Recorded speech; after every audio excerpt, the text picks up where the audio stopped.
নমস্কাৰ মই ৰবিকুল ইছলাম আজি ইংলিশ প্ৰনাউন্সিয়েচনৰ বিষয়ে আৰু এটা ভিডিঅ' লৈ আহিছো আৰু তোমালোকে ভিডিঅ'টো অকন মনোযোগেৰে চাবা আৰু স্কিপ নকৰাকে চাবা কিয়নো আজি ইংৰাজী ৰিডিংৰ বিষয়ে আৰু ইংলিশ লগতে ইংলিশ প্ৰনাউন্স কেনে কৰে উচ্চাৰণ কেনে কৰে সেই বিষয়ে আজি এই ভিডিঅ'টো অতি ধুনিয়াকে কিছুমান নিয়ম আজি দেখুৱাই দিম গতিকে ভিডিঅ'টো আৰম্ভ কৰো চোৱাচোন প্ৰথমতে চোৱা আমি যদি प्रथम स्टेपत যদি আমি ইংৰাজী ৰিডিং কৰিব খোজো তেতিয়াহলে আমি প্ৰথমত আমাৰ জানিব লাগিব যে জি এ টু জেড লৈকে 26 টা লেটাৰ পোৱা যায় এলফাবেট থাকে ইয়াৰ ভাগ কেইটা এই ভাগ বিষয়ে আগত জানিব লাগিব এতিয়া চোৱা আমি প্ৰথমতে এটা হল এ টু জেড লৈকে আমি প্ৰথমতে ভাৱেল আৰু এটা হল কনসোনেন্ট কনসোনেন্ট ইয়াত চোৱা ভাৱেল কনসোনেন্ট এতিয়া ভাৱেলৰ বিষয়ে জানিব লাগিব আৰু কনসোনেন্টৰ বিষয়ে জানিব দুয়োটাৰে কি কৰিব লাগিব আমি সাউন্ডৰ বিষয়ে জানিব লাগিব দুয়োটাৰে সাউন্ডৰ বিষয়ে আমি জানিব লাগিব এতিয়া চোৱা ভাৱেলৰ সাউন্ড কেনেকুৱা হ'ব আৰু কনসোনেন্টৰ সাউন্ডবোৰ কেনেকুৱা হ'ব আমি আগৰ ভিডিঅত ভাৱেল আৰু কনসোনেন্টৰ বিষয়ে আলোচনা কৰিছোৱেই যে আমি এই ভাৱেল আৰু কনসোনেন্ট এতিয়া চোৱা ভাৱেল আৰু কনসোনেন্টৰ যিটো সাউন্ড হ'ব এতিয়া যিটো কনসোনেন্ট ভাৱেল হ'ব ভাৱেলৰ যিটোটা সাউন্ড হ'ব প্ৰথমতে আমি ভাৱেলক এ ই আই ও ইউ যি পাঁচটা ভাৱেল আছে এই পাঁচটা ভাৱেলক প্ৰথমতে আমি কি কৰিম দুটা ভাগত ভাগ কৰিম মানে দুটা সাউন্ডৰ বিষয়ে আলোচনা কৰিম এতিয়া চোৱা এ ই আই ও ইউ এই পাঁচটা ভাৱেলক আমি এটা হল সি ভি সি আৰু এটা হল ভি সি ভি প্ৰথমতে তোমালোকে এ টু জেড লৈকে যি 26 টা লেটাৰ পোৱা যায় এই 26 টা লেটাৰক অসমীয়া প্ৰতিবৰ্ণ কি হ'ব তাৰমানে এ বি এ কি হয় বি এ কি হয় সি এ কি হয় সেই বিষয়ে তোমালোকে আগত ভিডিঅ' দিয়া থৈ আছে তোমালোকে সেই ভিডিঅ'বোৰ চাই ল'বা আৰু তাৰ পিছত আমি ভাৱেলৰ যিবোৰ সাউন্ড হ'ব সি বি সি আৰু ভি সি বি এই দুটা সাউন্ডৰ বিষয়ে আমি জানিব লাগিব যদি আমি ইংৰাজী মানে বানান কৰিব খোজো ইংলিশ প্ৰনাউন্সিয়েচন কৰিবলৈ খোজো এতিয়া চোৱা যদি আমাৰ এই দুটা স্টেপ সম্পূৰ্ণ হৈ যায় তাৰ পিছত আমি যি থাৰ্ড যিটো স্টেপ হ'ব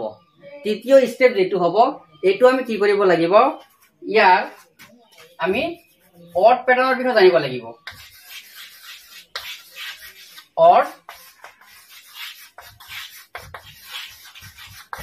অড প্যাটাৰ্নৰ বিষয়ে জানিব লাগিব এতিয়া অড প্যাটাৰ্ন কি আমি যদি অড প্যাটাৰ্ন জানো তেতিয়া আমি বহুতো ইংৰাজী অড বহুতো ইংলিশ অড আমি অতি সহজে ইয়াৰ উচ্চাৰণ ইয়াৰ প্ৰনাউন্স কৰিব পাৰিম এতিয়া চোৱা আমি অৰ্ডৰ অড প্যাটাৰ্ন কাক কয় এতিয়া অড প্যাটাৰ্ন ধৰি লোৱা এতিয়া যে এটো এটা আই এন জি যেনেকুৱা এটো কি হৈছে ইন যেনেকুৱা ইয়াত চোৱা তেনেকুৱা টি আই ও এন শন তেনেকুৱা অড প্যাটাৰ্ন আমি প্ৰথমতে আমি এই অড প্যাটাৰ্নবোৰ জানিব লাগিব এইবিলাক কি কয় অড প্যাটাৰ্ন মানে হল যে দুটা বা তিনিটা লেটাৰ একলগ হৈ যি এটা অড গঠন হয় এটোকে অড প্যাটাৰ্ন বুলি কয় আৰু অড প্যাটাৰ্নবোৰ কি হ'ব আমি অড প্যাটাৰ্ন জানিলে যিকিনো মানে বহুতো টান টান ইংলিশ অডবোৰ আমি অতি সহজে উচ্চাৰণ কৰিব পাৰিম এতিয়া চোৱা আমি ভাৱেলৰ বিষয়ে কনসোনেন্টৰ বিষয়ে তাৰপিছত অড প্যাটাৰ্নৰ বিষয়ে জনাৰ পিছত আমাৰ যিটো চতুৰ্থ ফোৰ্থ স্টেপ হ'ব হেতু হ'ব তোমাৰ সাইলেন্ট লেটাৰ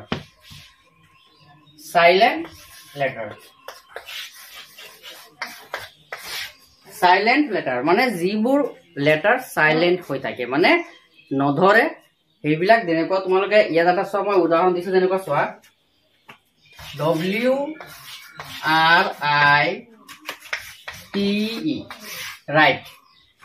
ইয়াত চাইলোৱা ডব্লিউ আছে আৰ আই টি ই আছে কিন্তু ডব্লিউ ইয়াত কোনো ধৰণৰ উচ্চাৰণ হোৱা নাই যেনেকৈ ডব্লিউ কি হৈছে সাইলেন্ট হৈ আছে আমাৰ যেটো চতুৰ্থ স্টেপ হ'ব এটো কি হ'ব আমি সাইলেন্ট লেটাৰৰ বিষয়ে জানিব লাগিব বুজি পাইছা এতিয়া চোৱা আমি যদি সাইলেন্ট লেটাৰৰ বিষয়ে জানো তাৰ যেটো পিছৰ যেটো স্টেপ হ'ব এটো হ'ব তোমাৰ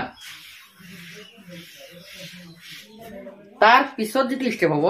এটো তোমালোকে নাজানিলেও হ'ব যেনেকুৱা এটো হ'ল তোমাৰ আই পি এ মানে ইন্টাৰনেশনাল ফনেটিক্স এলফাবেট এটো নাজানিলেও হয় কিয়নো এটো যিকোনো অৰ্ডৰ যিটো সঠিক উচ্চাৰণ মানে শুদ্ধ উচ্চাৰণ সেই উচ্চাৰণবোৰ IPR দ্বাৰা আমি গম পাওঁ বুজি পাইছা এতিয়া যেনেকৈ ইয়াত ধৰি লোৱা মই এটা অৰ্ড লিখি পেলাই দেখুৱাই দিছো চোৱা যেনেকৈ ধৰি লোৱা যে এইটো আছে যে SAID এইটো হল কি আমি কি পঢ়ো এইটো সেড বুলি পঢ়ো হয় ইয়াক এই অৰ্ডটোক আমি সেড বুলি পঢ়ো হল সেড পাস্ট এইটোক আমি সেড বুলি পঢ়ো কিন্তু আমি যেতিয়া IPA সিম্বলবোৰ চাম মানে যেটো সেড আছে এই সেডটোৰ যেটো IPA সিম্বল আমি চাও তেতিয়া হলে দেখো যে এইটো সেড নহয় অন কিবাহে হয় ইয়াৰ উচ্চাৰণ যেনেকৈ ইয়াত চোৱা ইয়াৰ যেটো IPA সিম্বল আছে এনেকুৱা আছে যে S ৰ দৰে সিম্বল আছে E ৰ দৰে সিম্বল আছে আকৌ D ৰ দৰে সিম্বল আছে এনেকুৱা আছে তেতিয়াহলে ইয়াৰ উচ্চাৰণটো চোৱা এইটো S ৰ দৰে সাউন্ড কৰিবা এইটো E ৰ দৰে একাৰ দৰে সাউন্ড কৰিবা এইটো D হল সেড তাৰ মানে এইটো সেড নহয় এইটো সেড তাৰ মানে আমি IPA সিম্বলৰ দ্বাৰা যিকোনো অৰ্ডে আমি ইয়াৰ শুদ্ধভাৱে উচ্চাৰণ কৰিব পাৰো হল এতিয়া আমি আজি তোমালোকক খালি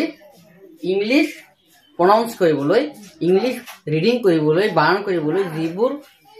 স্টেপ আছে সেই স্টেপবোৰ দেখুৱাই দিলো ইয়াৰ বিষয়ে বহলভাৱে নেক্সট ভিডিঅ'ত আলোচনা কৰিম হল গতিকে আজি ভিডিঅ'টো ইমানে ধন্যবাদ